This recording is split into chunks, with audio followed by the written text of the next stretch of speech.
Bueno, ongi etorri, Txerrindulariak websaioa, aste berri bat, eta esan genuen, Euskal Txerrindularitza profesionalaren alor guztiak ukitu nahi genituen, txerrindulari profesionala askorekin izan gara, baina txerrindularitzak baditu ardatz mordoa, eta urtean zehar oigiek ere ezagutu nahi ditugu, eta Euskal Herri mailan, edozein mailako txerrindularitza bada ere, gure txerrindularitzaren funtsa antolatzaileak dira, eta jakingo duzuenez dagoeneko azken asteetan bolo-bolo ibili da, Ordiziako klasikoak izan duen montaña rusa moduko hori, gora bera asko jozean horrela ibili zarete, eta gaurkoan ere profesionalismo horri oihartzuna emateko jakin nahi genuen. Josean Etxezortu, zarela Ordiziako klasikoko koordinatzaile nagusia, zer gertatu da? Hori hasteko, zer gertatu da azken asteetan? Txaldeon, azken aste hauetan gertatu dana da kontuk ez zilatatzen, genekigun gauzak larri zerela lehen urtetik, aikia borrokatzen, diru gehiago atatzeko, lortzeko, gastuk eta gutxitzeko, lortzen genuen kontuk ondo atatzea, baino ezin esan genuen, orduan arazo hori nola ezin genuen konpondu, aurrera joan barri izan ginen suspentziokin. Eta orduan komunikatu bide gendun guztira, prentsa eta guzti taldei eta den. Bai, eta, badirudi horrelako gauza bat ateratzen dezunean, ez dagoela atzera bueltarik, baina azaleratzen dezunean arazo bat dakazula, zuek bezala batzutan sorte ona dago, eta azkenean enpresa bat animatu da, txerrindularitzarekin harremana duen enpresa bat animatu da, lasterketa salbatzera zuzenean. Bai, gehienetan ez da gertatzen, gu egia esan ez gendun esperantzaik gertatzeko, zati igual atatzen zaizu bat, laguntza eskainiz, baino zuloa nahiko handi esan norbaitek hor sartzeko, ez? Eta, komunikatu atera, eta hortik 2 ordura jaso genuen dei bat, Rural Kutxako representante batena, esanez, nahi zuela lagundu, ezintzala utzi olako froga bat eroitzen, eta hortik aurrea, hasi genduen beste, zeu esan duzun, montaña rusa hori, beraka, lehen goraka genditzen, eta beraka, bilerak, eta aizkenen, toki honea aiau geha. Historia guzti honiko testu inguru egokia jartzeko asaldu behar dugu funtsezkoa den gauza bat. Lasterketa profesionala dela, hau da, profesionalek korritzen dutela, baina antolakuntza amaterra, bolondres kausatutako antolakuntzan, ez da 100 piko edizio egin diren eta esperientza soberan dakazuela. Hoi da. Beti uki dugu, beti izan geha denak bolondresak, denbora gehiago daukienak jubilatu darelako, baino ez dugu ezer kobratzen, ez dugu honentaz bizitzen, daukegu gure lana, eta gure lana bukatzen deunen, honekin jartzen geha, hau aurrera ateratzeko. Eta hor titularra eman dezue, asaldu dezue zer gertatu da, azkenean dirudi Rural Kutxak lagunduko duela, albiste zoragarria dela, baina guk nahi genuen baita ere jakitea horrelako lasterketa bat, martxoan gaude, martxoan erabaki hartuta zenekan, eta oraindik ere uztailera, hilabete batzuk falta dira, baina lan handia inda dakazue, eta oraindik ere beste lan handi bat egitea falta da. Nola ekoizten da, edo nola aurrera ematen da Ordiziako klasikoa? Egia esan da lan bat urte osokoa, zati bukatzezu edizio bat, ez bakarrik karrerako gune, gero fakturak, ordainketak behar die, eta horrekin bukatzen nahi zanen, hasi behartzea otsailen urrin hasi behartzea taldei gonbidapena bialtzen nahi duen urrengo edizioako etortzea. Orduan, eta ja pixka behan dugu, baino ja hotelekin harremanetan jarri, aber, dena, ez zea gelditzen, da bat bukau eta beste hasi. Zuek abantai txiki bat dakazue gutxi gora bera da, ibilbidea gutxi gora bera finko dakazuela, baltzizkatako itzuliak direla, azken urteetan ez zezue asko aldatu, baina hori kenduta, baina ikusten dut, taldeekin harreman hori izatea, beharrezkoa dela, hasieratik urrian ja, oraindik ere eurek denboraldia amaitu ez dutenean, zuek jazaretela, pixkat bilatzen, segurturik lasterketa izan gabe, txernoari onak izateko, denborakin mugitu behar zarete. Hoi da, ja urrin hasten geha lehenengo konbidabeena bidaltzen,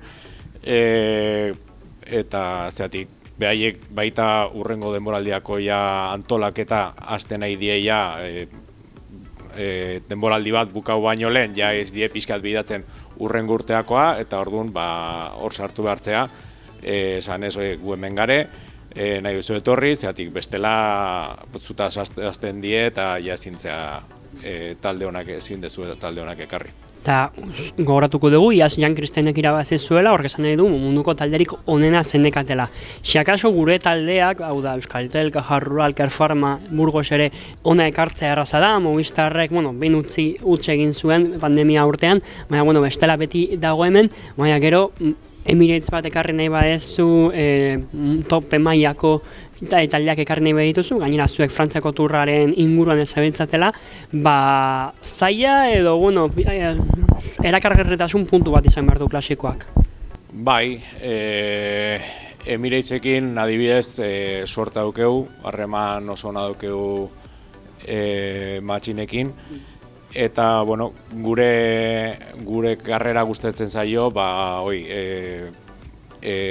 hasten dien despuntatzen korredore txirrindulari hoiei aukera emateko ja bere izena jendea ezagutzeko, eta suerte daukegu horretaz, eta aurten baita etorrin behar die.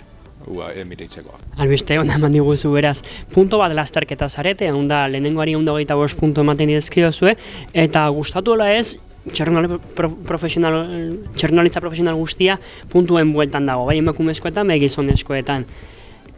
Zuei, hirugarren mailako lasterketa izanik, World Tour eta Pro Seriesen atzean, keska eragiten duzue, puntu gutxi kako txartean banatzeak, taldeentzako izatea inera kargarria? Aizkeneko urteetan puntun asunto hau da oso pilpilean, ez? Nahi du denak puntua atera, eta suerte daukegu baita zeatik. Ja da puntu gutxi dauzkenak, naiz eta talde onak izan, adibidez Astana, eta ja fijatzen die, atera behar ditugu puntuk edo zintokitatik. Orduan, gure karrera bezalako beste lasterketatan baita punta egiten die, ez? Zatik, hor esaten du, nonatak behar dugu puntuk erresago, olako lasterketa baten edo turreko etapa baten, adibidez, ez? Eta orduan, hortaz, errakargarria da gure mailako lasterketa bat. Ehun ediziotik gora daka lasterketak, nola egiten da erakargarri urtez urte horrelako lasterketa bat? Azkenean, ikusten ditugu, orain Euskaltel Euskadi taldea adibidez Taiwanen dago, Hego Amerikan ikusten ditugu, Ipar Amerikan, mundu osotik ibiltzen dira txirrindulari profesionalak, eta Goierriko herri txiki bat erakargarri egitea, azkenean Euskal Herria mundu mailako erreferente da txirrindularitza, baina Goierriko herri txiki bat erakargarri egitea, celebrea da, behintzat. Bai, egia esan guk 10.000 biztanle daukegu hemen Ortizin, eta mundu txirrindularitzako mundun hor gare, onenen arten, famatuenen arten, adibidez, eta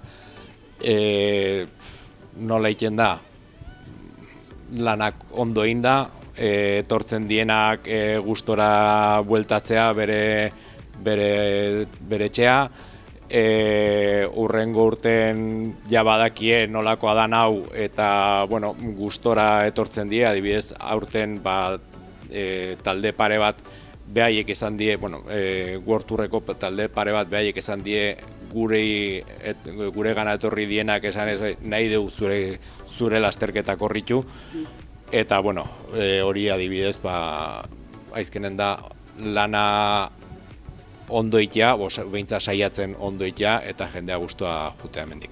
Jende txarrenduari guzti gainera Ordiziako Klasikoak arreta ematen die sinadura kontrolatik, hor bai ez dekazuela pareko horik, ez? Bai. Egi esan. Bai, hoi da, honeako edo txarreko ez daukeu pareik.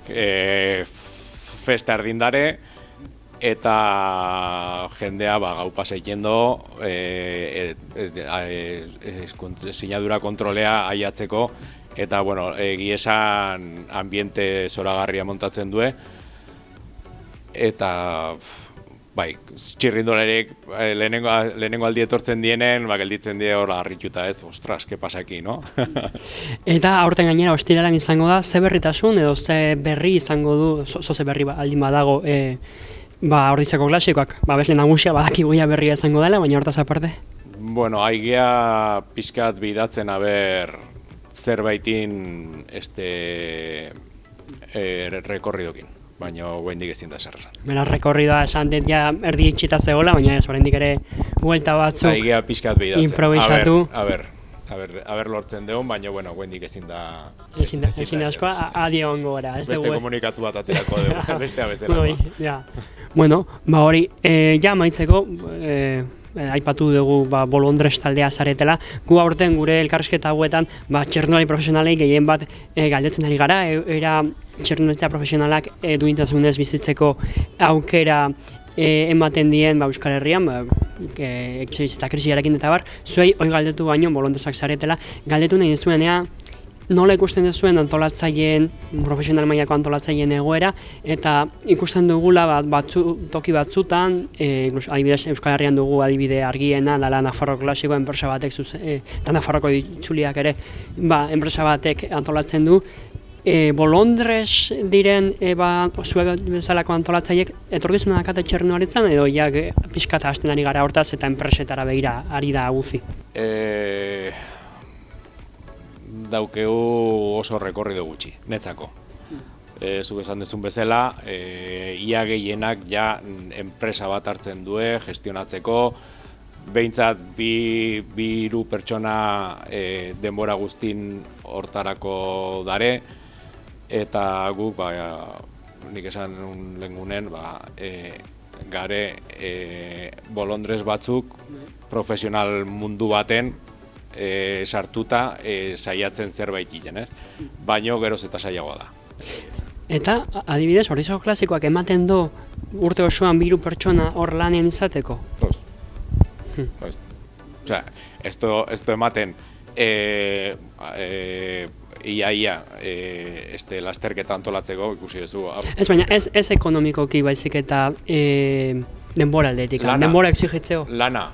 3 pertsona ez, baino igual bat bai, denbora guzti. Hor ikusten duzue, festa egun bat da Ordizian eta Euskal Herriko txirrindularitzan, baina zer nolako lana eta Bolondres lana dala gainera, beraz eskerrik asko egiten duzuen lanagatik noski gozada bada Ordiziako Klasikoa eta ez bakarrik Ordiziako Klasikoa edo itzulia edo turra etortzen zanean disfrutatzea, baizik eta horrelako proiektuak gutxi geratzen zarete, Lizarra, zuek eta getxo, baina geratzen zaretenei eskerrak. Eta gurango ere, hasten zaitela nesketan.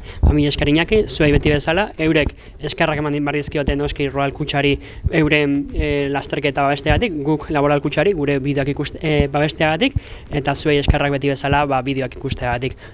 Izan untxa, eta horren arte.